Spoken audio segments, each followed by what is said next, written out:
Okay, so let's meet the current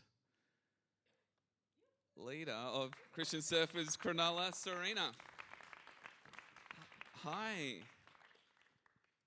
Thanks for being with us. It's on. Now, another Innerborough connection.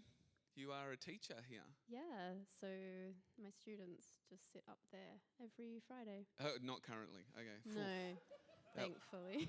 Would have been a child they protection issue. actually know I'm scared of microphones. So. Oh, okay. Well, thank you for braving it with us. So, what's your origin story? Surfing, faith, how did it happen for you? Yeah, I guess I did the classic grow up Christian family and then drifted for a bit and came back. But I went to Catholic schools my whole life. So, yeah, always had that. But I was always like the slightly odd one out because of that, even in the Catholic and like Christian school environment. And then I didn't actually start surfing until COVID. So I did not grow up surfing. Okay. It was just something I started doing for fun, and then like everyone said, you kind of fall in love with it. It was, yeah. Okay. So when did you come across Christian surfers and Cronulla, and was there stuff happening at that time, or what was going on? Yeah, no. There wasn't. CS Cronulla, because of COVID, it died down. It wasn't running. It was supposed to be on the slide. That's fine. And it actually, I got connected with CS, Christian Surfers, because of an Instagram post. There was some national gathering event, and I just went, "Oh, surfing and Jesus, that sounds great." And I went along. It was a whole weekend over Easter, and I figured if it's a room full of old men who surf, I can just leave and go home. And I got there, and it wasn't a room full of old people. It was actually, like, as soon as I walked in the doors, I just saw all this, like, sun-bleached hair and people of, like, all different ages, kids, parents, and a bunch of young adults as well. So, yeah. Wow, really cool. So we saw a little insight there into the surf brekkie. Yeah, that was Emily. She's a legend. So tell us about that. Like, what does CS Cronulla do? Like, that's one thing. What else? How often does that happen? So fortnightly surf and brekkies, they're really good because we're just situated at the beach wherever the waves are second best. We don't go to where the waves are the best because that will make people mad, because you don't want too many surfers in the water. It'll get packed, and then they won't actually want anything to do with you. They won't want anything to do with Christian surfers if you pack the best spot. So you go to the second best spot, which is generally just there, and they'll be there, and you sit there, and you kind of paddle across, you chat to everyone, and then they pass you as well. They pass, like, you saw the big tent, and they go past and offer pancakes and have chats and stuff like that. And heaps of people, because it's been going for so long, will come up and be like, "Oh, my dad was talking about this," or, "Hey, do you know this person?" Like, I'm randomly like trying to unload heavy things from the trailer and get the barbecue going, and someone's like, "Oh, you must know this guy. He's awesome." I'm like, I've heard the name. Yeah. And then we just do like random things through the week. We had Bible chats on Thursday, skate nights, just all these events that are based around people's interests. So we ask the community, we ask them what they would be interested in doing, and then we make space for that, because it's about, like, you've got the fellowship and the community, and now how can we help them to feel comfortable to come along? So it's not some like scary thing. You're not going over to someone's house or something like that where you don't really feel comfortable. A skate park, yeah, I go there all the time. Okay. So what like, what do you think it is that attracts people to want to be part of Christian Surfers, Cronulla? Like, so obviously, okay, for pre-question, how good are they? Like, what's the entry level? Like, how good have you got to be to be part of? You can suck, yeah. You can suck. Okay, all right. We often teach people to surf. I think the wildest, like we've got some amazing surfers and they're great, and I'm not included in that group.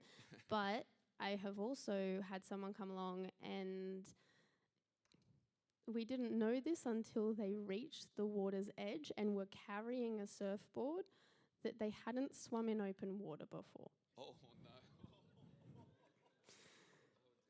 So that was a really fun discovery, and we've got people who are surf instructors and stuff who come along. So I was like, hey, all hands on deck, please. Okay, so the spectrum of surfing ability is full. Yeah. So then, okay, especially for those for whom like surfing isn't necessarily at all. Like, what are they there for? Like, what is the need that's being met there? Honestly, the need that we're seeing is just people, young adults especially, need community. They don't feel connected to their churches, maybe because they like adventures or the ocean and stuff like that, and just the people at the church they call home don't like that sort of thing, or they haven't clicked, or they've just felt a bit odd. Like, everyone kind of experiences that. I hope I have, and and so it's just people craving community and connection, and also a space to do fun stuff and talk about Jesus. Yeah. So in like church land, pastor land, we have these categories, right? Like there's like mission, evangelism, discipleship, pastoral care, fellowship, worship, teachers. Like, we have those things. If I was to throw all of those words at you and say, what is Christian service? Is it all of the above? Like, is it? Yeah. Yeah. It's definitely like fellowship focused, but then we've got outreach events and stuff that we do, and trying to reach people. There's new Bibles that have been printed, and they're Surfers Bibles, and it's got people's stories and like Bethany Hamilton and stuff like that. It's got her story in it, and that's just something that is a bit more of an open door for surfers. And so we'll do an event where we like hand those out to people, but we'll also do worship nights and things, and then the Bible chat. So it kind of spans across all of it, I guess. Yeah. Very cool. Last question. For all these guys here tonight, many of whom will have other interests, other sports, other hobbies, other activities, recreations that they're part of, what do you think we can kind of learn from what you guys are doing amongst the surfing and skating community that might be transferable to like other subcultures or other activities? A few things. I think one is like you don't have to be qualified. When I started CS Cronulla, I could barely surf. I was celebrating standing up on a board, and I loved it, and I did it all the time. And that was kind of the open window. And then I saw a need in the community amongst the people that I surfed with, that they needed love. People were lacking it. So, I don't know, you don't need to be qualified. You just need to have a heart for people, which I think everyone does. Everyone craves connection. Everyone craves God's love as well. So, like anyone can do it. And it can start small. It started with 3 of us. So, yeah, it doesn't ever need to be something big and fancy. Like, think about how God went after the one. If you can find one little way, whether it's your 2 friends who love sewing and there's someone at the sewing shop that you see and chat to regularly, I don't know, like, how can you interact with the people around you through what you love doing?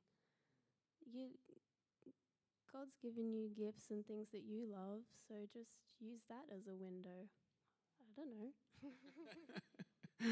Awesome. Thank you so much, Sarina, for sharing with us. You're welcome.